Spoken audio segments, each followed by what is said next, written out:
Hello dear student, myself KM Jha, lecturer VPMP Polytechnic Gandhinagar.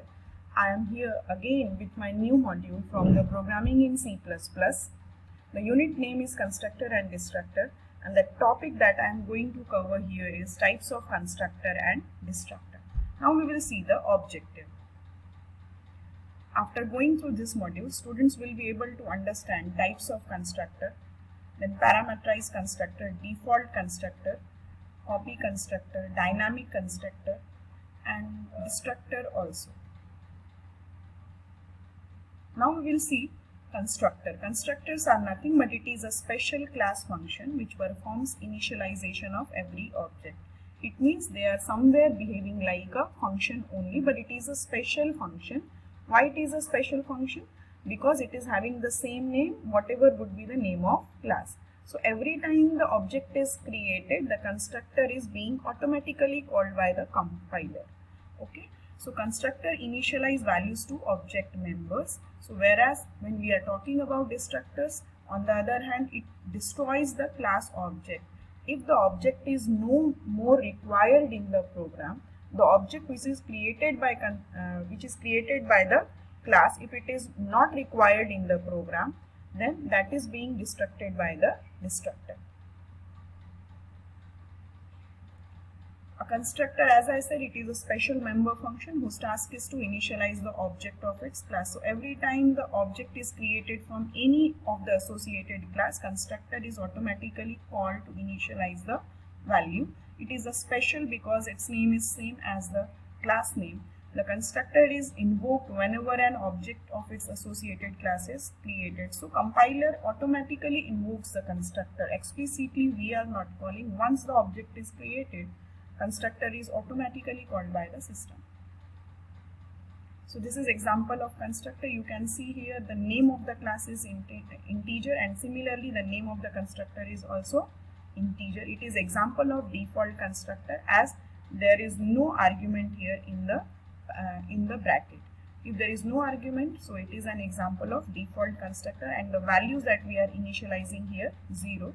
So this is example of default constructor. Here we are having two variables a and b.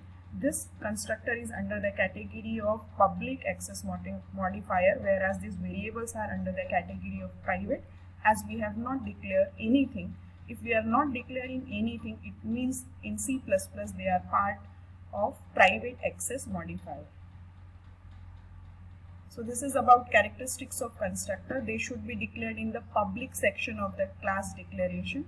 As I said, I will tell you once again, this is in the public section. This constructor, it is in the public section, you can see here. Okay. So they should be declared in the public section of the class declaration. They are invoked automatically by the compiler when the object is created. They cannot be virtual. We cannot refer their addresses. They cannot return values, as it is possible in case of function we are returning the values, and here in case of constructor we are not returning any values. So they can have default or arguments. So when we are talking about constructor, as I have shown you also here, this is example of default constructor. So they can have default arguments and the values are 0 there. Now about the destructor. A destructor, it is used to destroy the object that have created by a constructor. So destructor is opposite of constructor. It is used to destroy the object which is created by constructor or initialize the value to that particular object. The destructor is the member function whose name is same as the class name. As you have seen in the constructor also, the name of the constructor and name of the class is same. Similarly, in case of destructor also, name of the destructor and name of the class is same. Only difference is that there is tilde sign associated with that particular destructor name, and destructor never takes an argument, whereas constructor takes the different types of arguments also, as well as default argument also. It never returns any value. Yeah, in constructor also we did not return any value. So this is example of destructor. You can see here, this is name of the class. So this is example of constructor, and this is example of destructor, as it is associated with or it is preceded with tilde sign. Name of the class and name of the destructor is same. Name of the class and name of the constructor is same. Here we are counting number of objects. Here the number of objects are created, and here we are destroying the number of objects. Okay, and here the class is closing by semicolon. Now we will see parameterized constructor. Nothing else is different here, only the basic difference is here we are fetching two values from the main function. This is example of parameterized constructor. We are passing parameters. Earlier it was nothing was there in the bracket, so that was example of default constructor, and it is example of parameterized constructor. And this x and y, these are values of this particular variable a and b that we have fetched from the main function. So we will have to focus on this. This is example of parameterized constructor. So you can see here the same thing.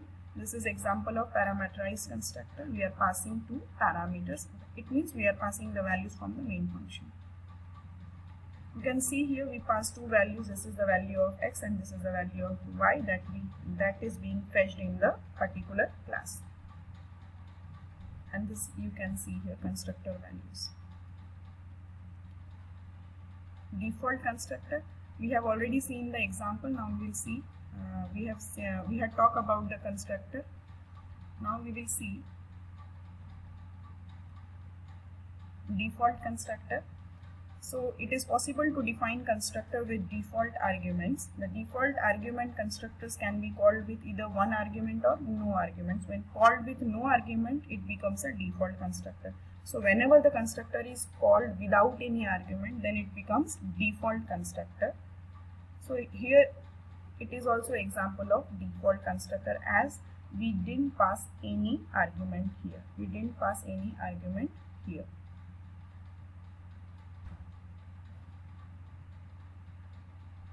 Okay, so this is example of default constructor.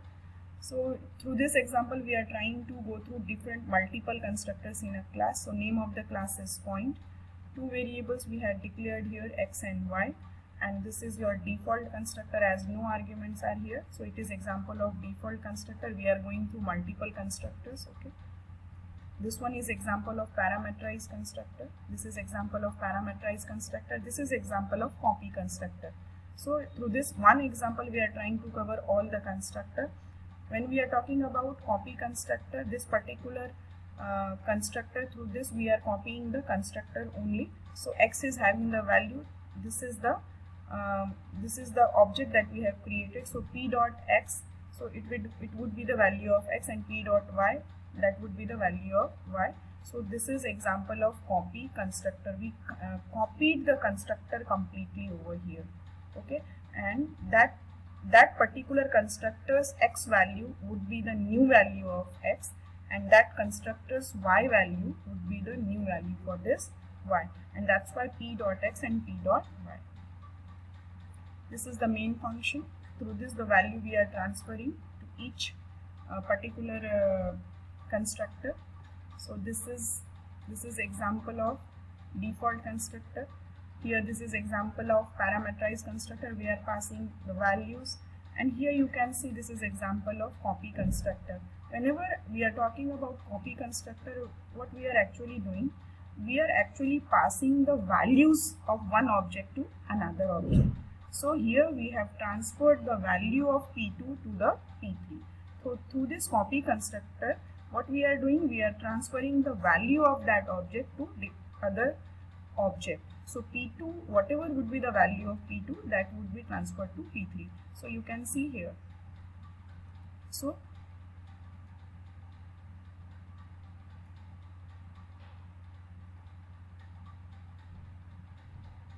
you can see here, if P2 is having 5 and 7, then P3 would be having the same value. Okay.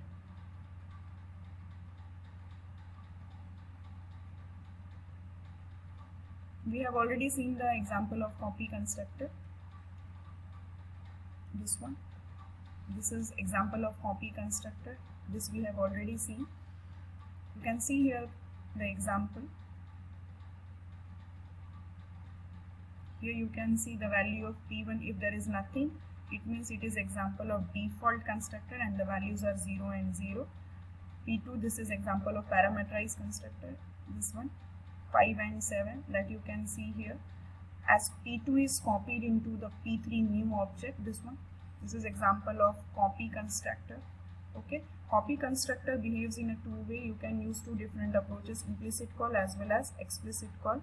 When we are assigning, then it would become like this one. So this is explicit call, and when we are writing in this way, then it would be behaving like a implicit call. So there are two ways to represent copy constructor, by using implicit call and by using explicit call. So the same example what we have seen in the earlier one, it is the same one, only that I would like to tell you that this is implicit call and explicit call, both are behaving same. You can see here the values are same. We are copying the constructor, okay, by using implicit and by using explicit. You can see here. And finally this one also we are transferring the object's value to P4's value to the next object, that is P5. So the values are same. Only the difference that we are getting here is 0, 0. This is about the default constructor. Here you can see.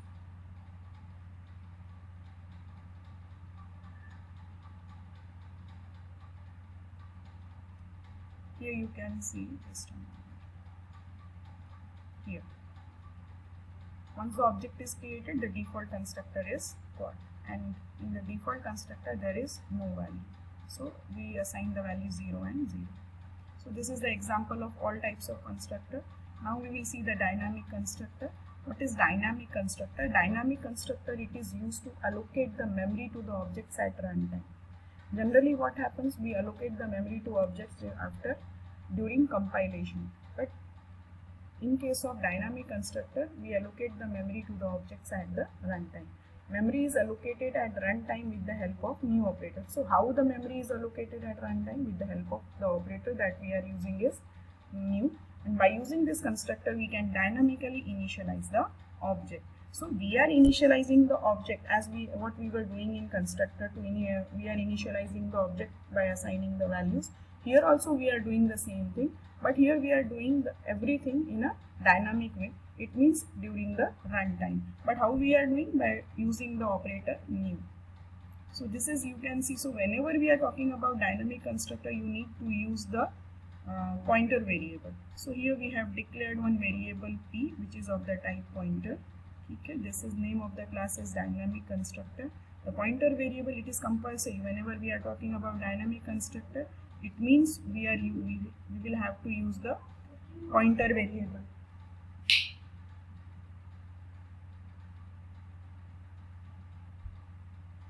So you can see here we are assigning the value 10 to this pointer variable. This is value at that address. Okay, and this value V that we are providing to this pointer variable. Whenever pointer variable is associated with star, it means we are giving value at that address. So this is example of dynamic constructor. Here you will have to use this pointer variable to assign the values. So here we created two objects, O and O1. This is example of default constructor and this is example of parameterized constructor. So the value of the object O here is, when we will call the display method, you will see here the value of the first object is O's P is 10 and the value of object O1's P is 9. It means when the first object calls the display method, at that time the value is 10, that you can see. Here you can see, just a moment. Here you can see what we have transferred. We have transferred the value 10 and here we are fetching the value from the main function. Okay, this one. So the values are being changed here. Okay, so every time the object calls this display method, so accordingly the values are given. First time when it is called, at that time the value is already assigned, that was 10, and after that it is 9. Okay, that we have transferred from here. So thank you so much for watching this video. If you liked it, then keep watching the next series of video also from the C++. Thank you again.